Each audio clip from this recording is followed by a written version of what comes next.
संतापजनक अशी ही घटना आहे। यामध्ये सगळ्यात आधी मी तुम्हाला हे सांगते की या हरामखोर नराधमाला फाशीचं होणार आणि फाशीचं होणार। मी स्वतः याचा फॉलोअप घेणार आहे। माझ्यासोबत इकडच्या स्थानिक आमदार सुलभाताई गायकवाड आहेत, त्या सुद्धा परिवाराच्या संपर्कात आहेत। आमचे अध्यक्ष या ठिकाणी नाना सूर्यवंशी आणि संपूर्ण भाजपाची टीम इथे आहे। नाही तर एक व्यक्ती म्हणून आम्ही सगळेजण त्या परिवाराच्या सोबत आहोत।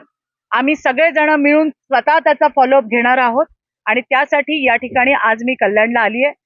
त्या परिवाराची आम्ही भेट घेतली गेल्या 4 दिवसांपासून। मला वाटतं बरेच याच्यामध्ये आमच्या स्थानिक आमदार आणि सगळी टीम ही त्यांच्या संपर्कात होती। पोलिसांकडनं सुद्धा माहिती घेतली आहे।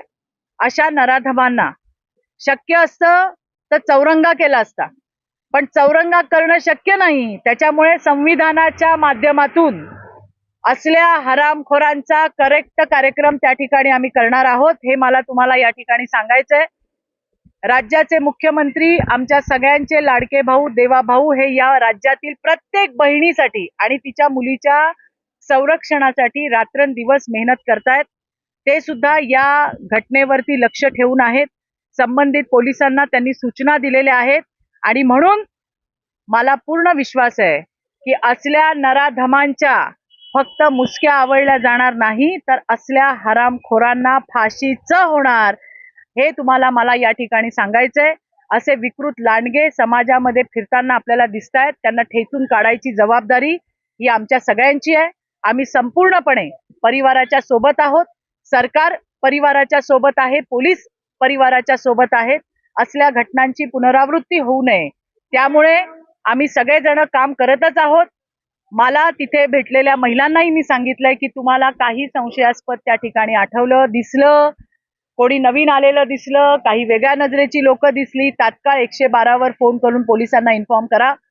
शेवटी आपल्यालाही त्यांना मदत करायची आहे। त्यांच्या माध्यमातून ही गुन्हेगारी आपल्याला मोडीत काढायची आहे। या सगळ्या लांडग्यांना ठेचून काढायचं काम हे येणाऱ्या दिवसामध्ये निश्चित होईल। मुलगी गेली त्याचं अतीव आम्हाला असं दुःख आहे की आम्ही त्या मुलीला वाचवू शकलो नाही,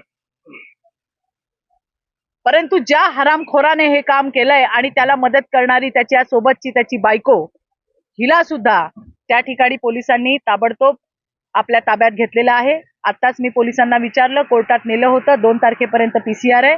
पुन्हा एकदा विश्वासाने मी तुम्हाला सांगते की या हरामखोराला फाशीच होणार। यांची विकृती मोडून काढल्याशिवाय महाराष्ट्र सरकार, राज्याचे मुख्यमंत्री देवाभाऊ हे शांत बसणार नाही।